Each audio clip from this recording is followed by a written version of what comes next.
You're listening to the Recovered Life Show, the show that helps people in recovery live their best recovered lives. And here is your host, Damon Frank. Welcome back to another episode of Recovered Life. I am here with Kevin Kline, spiritual transformation coach. How you doing, Kevin? I'm great. How are you? I'm doing great, and I have been really looking forward to this conversation. We have had a series of shows with you about When Things Fall Apart, the book, and we've been talking about different aspects of this book and how it relates to recovery. And I had a big question for you regarding When Things Fall Apart, and it's specifically about the feeling of not being safe as things start to unravel, as things start to fall apart, this overwhelming sensation of I'm not safe. Obviously, a lot of people have this feeling, right? Yep. Well, I'd say that it's probably worldwide. Sadly, when the floor falls out, right? When all of a sudden things are not going like we planned, and it can look pretty scary. I mean, it can look like I just lost my job, or something's going on with my income, or it might happen.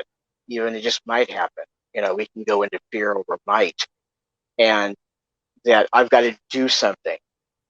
I got to do, and we get into that, and and the falling apart is happening, and it's happening everywhere. And we look around, and it's like, oh crap, it's what am I going to do? What this little person on this rock that's going around in the sun. What am I going to do?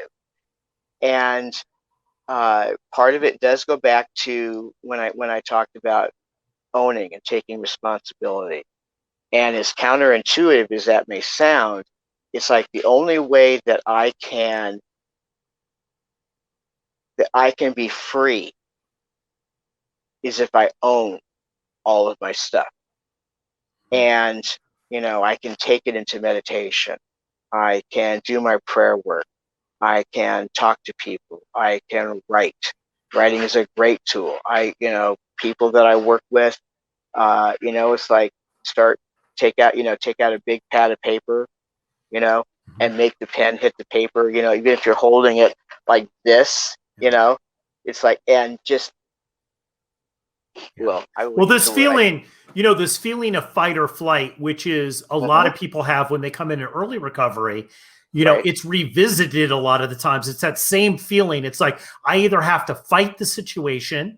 No, this isn't going to happen with whatever's falling apart, or I have to run from it, right? Like it's an avalanche and I have to run. This fight or flight that's constantly going on. And these feelings bring up fear, which we've talked about. And, I guess what I want to ask you about, and I've had a lot of people ask me about the series of these shows that we've done with you, about when you're feeling this fight or flight, does that mean you're going the wrong way? Because instinctually, I think, well, if I'm feeling fight or flight, either to run or fight, then maybe I'm pursuing the wrong thing. Maybe I'm in the wrong direction, right? But that doesn't necessarily mean that. No, it doesn't. It doesn't. And for me, I think there's a difference when people come in and they're brand new and everything is new, and they don't have their best friend anymore to help them, supposedly through everything. Then that flight or fright, that flight or fright kicks in, and they want to bail because what we're talking about is revolutionary to them. Mm-hmm. It's like, well, wait a minute, I can have this whole entire different life, and it doesn't compute, right? So then you get some time, and a pandemic hits, and so then you go through this. Yes, you have some of that, but you also have some of that. I'll call it the positive yeah buts. Yeah, but part of me knows better than that. Part of me knows that wherever I run, I take me with me. I can't outrun my own head. It ain't gonna happen. Yeah. Right. Yeah. So then what do I do instead? Right? And part of it is looking at, it's like, one, it's not just happening to me, right? And I'm getting to the point, I promise. It's not just happening to me. There are things I can do about this. I better start breathing, because people who are in fear stop breathing, right? Truly. And that it's like, okay, right here and right now, what's really happening. So I know that we talk about in recovery, we talk about if the ego's involved, then there's pain and suffering, and that things don't go right, and that, you know, we have to surrender and let God take the wheel, and then everything will be, you know, puppies and lollipops and sunflowers, and or very nice clothing. But but when we're in the process of letting go, and it's something in an area we don't have any experience of letting go in, or when it's a big thing like a pandemic and we're letting go, that can feel very overwhelming. That can feel very scary. Well, this gets you into this whole black and white thinking, right? Like, one of the things I got from you was when I have the fight or flight, I think I could either run or I could fight. Those are two polar opposite black and white thinking kind of things. But there's a bunch of different things I could do. You know, if you lose your job, you don't have to fight them for letting you go. And you also don't have to move and run out of town. You could go get another job, or you could, right? There's so many other things that you could do. How do we stop this black and white thinking? Because I know I suffer from that. Most people I know, it means this or it means that. That's it. It doesn't mean anything else. Okay. Well, the good news and the bad news is that what I believe is there is no good or bad, but thinking makes it so. And to just tell somebody, well, stop it. Stop thinking that way, sounds a little, you know, impossible, you know, or like, who are you kidding, or whatever. But when we can get in the moment and go, okay, maybe that is true. Maybe there's a whole plethora of color out there that I'm not seeing because I'm just focused on this little tiny avenue. I think my good only comes from this way, this job, and I just lost it, and so I'm screwed, right? Yeah. But I actually, years ago, I left a job because I knew it wasn't right for me. And I was a little unnerved by the fact that I was like, okay, I don't have an income. But what happened was, like, all of a sudden, all this spaciousness opened up for me. All this, like, whole realm of possibility. It's like, I could do anything, you know? And I have seen so many new startup companies and things that are happening under this umbrella of COVID. It's like, okay, the way it looks over here is ending, but that doesn't mean we're all falling into a huge pit, right? You know, in order for things to get better, we have to let go. We can't grasp onto everything like this and expect anything better to come in. You know, it's like, okay, so, okay, I'm right here and I'm right now. And okay, you know, this is where I go. It's like, okay, I got to pray because, you know, my head is telling me this is not good. But the higher part of me knows that there is no good or bad, but thinking makes it so. It's like, okay, so I have to open myself up. I have to allow my higher power to direct things. And I know that's something that other, you know, some people don't like the hearing about. You know, they like to hear the G word, right? Okay, you know, if that isn't true for you, then you have a group of drunks, a group of people in recovery that you can talk to that are going to go, okay, so did you eat today? You got food in the refrigerator? Got a roof over your head? And bring you back into now. You know, fear happens because we're somewhere other than here and now. We're either remembering crap that happened in the past, we're afraid it's going to happen again, or we're projecting into the future and we're afraid that whatever that is going to happen. But we don't know that. I remember in early recovery, somebody said to me, I would come in, I would have all this drama. Things were going on, things were falling apart. And I was somebody that everything fell apart, right? And they would applaud. They would be like, yeah, right on. I remember I had to get rid of my and you looked job at them in with recovery. disdain. Yes. Yeah, I was just like, you got to be like kidding me. And they're like, Right. yeah, right on. Like things are actually happening in your life. You're moving closer to what you say that you want. And I go, no, I got to hold on. I got to hold on. And you know, this black and white thinking, it's got to happen this way or this way. I've realized in hindsight is a cage. As soon as I go there, I'm putting myself in a cage I cannot get out of. I will never be able to escape. And I need to look for the possibilities. I need to look outward and inward for possibilities that proof that other things are happening. Right. Oh, yeah. I'm in a cage, but I'm denying the fact that I'm the one with the key and the lock's on the inside. Yes. So anytime I want to leave that cage, I can. Right? Exactly. You know, exactly. Because I'm responsible. So what advice would you give to people though, Kevin? Because maybe they've gotten to a place where they realize, okay, I am in a cage because of black and white thinking. I did get there because I was feeling that my safety, I wasn't safe and that I was in fear. And now I have the realization that I put myself in the cage and I can get myself out of the cage.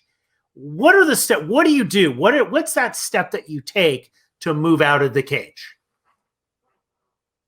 Well, first is acknowledging, okay, I'm in a cage.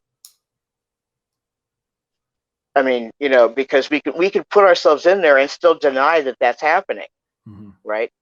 So, okay, I'm in a cage.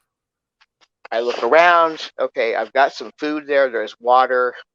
I got a perch I can hang on to. You know, if I'm in a cage right now, not a whole lot's happening because it isn't when we're in a cage. You know, our lives get very small, very, very small, right? So, okay, I've got the key. The door is right there. The lock's on the inside. Anytime I want to leave, I can. I have the choice of freedom or staying stuck. Me, I do. It's not a job. It's not, you know, it's not the government. It's not any, it's me, right? So again, it goes, I mean, it's just, it's simple. People fight. It's like, talk to people. Have them help you get down off the ceiling. You know, you don't have an Imelda Marcos collection hanging over your head, right? And for many people believe the whole lot of shoes. Yeah, absolutely. I mean, many people believe that that it isn't their choice to be free. Sorry, they really believe, and they will argue with you that no, I cannot get out of the cage. When you can even prove that there is a key and the lock's there, and they know how to do it, they will say, no, that's impossible. I'm not in control of that. That's something I'm not in control of, but they really are in control of that. I hear people argue for their limitations all day long. If you want to argue for that, go for it. You're gonna be in the cage. Yeah. If you don't want to be in the cage, then we can talk. Right? There's other ways. You know, first is acknowledging that you have fear, but it doesn't have to run you. It doesn't have to run you. It isn't a fact. It's a feeling based on probably things that aren't true to begin with, right? It's like, okay, looking at that, it's like, okay, where did I get these ideas and concepts? Okay, well, for one, they lied. You know, not because they decided they were going to lie. It's like when I was growing up, my parents knew what they knew. They taught me what they knew. They didn't know anything else. They couldn't do any better because that was what they knew, right? But I figured out when I got older, you know, and I got into college, and all of a sudden all these other ideas were bombarding me, and I'm like, oh my God, you know, you know, the whole realm of possibility opened up. But I had to accept that I had been raised that way. It's like, okay, so now what do I want to do? I want to do and be different. How do I do that? Right? We have steps in recovery to take. We can call people. We can write about it. We can, there's lots of things, but we have to be willing to let go of the cage, because part of us got us in there because we thought we would be safe. That's why we went in there. Yeah. And then we're stuck. Right. So when a thing like a pandemic hits, all this stuff happens, and we find ourselves in a hole or a cave or wherever place we've put ourselves, we are defining our lives by that. And it's not our truth. But we think it is because we put ourselves there. Because we thought that would be safe. Well, that's not safe. That's a little teeny tiny life. So we're not here to be, we're not here to be little teeny tiny people. Once we get our feet wet with the idea that if I take some different action, I'll get some different results, plays out, we go, oh, wait a minute. Maybe if I do some stuff differently, maybe if I'm open to different ideas, maybe I don't know everything. Maybe our opinions don't really matter, especially if we think we are stuck. Because obviously there's a whole lot more than black and white out there. Yeah. Well, really great takeaways here.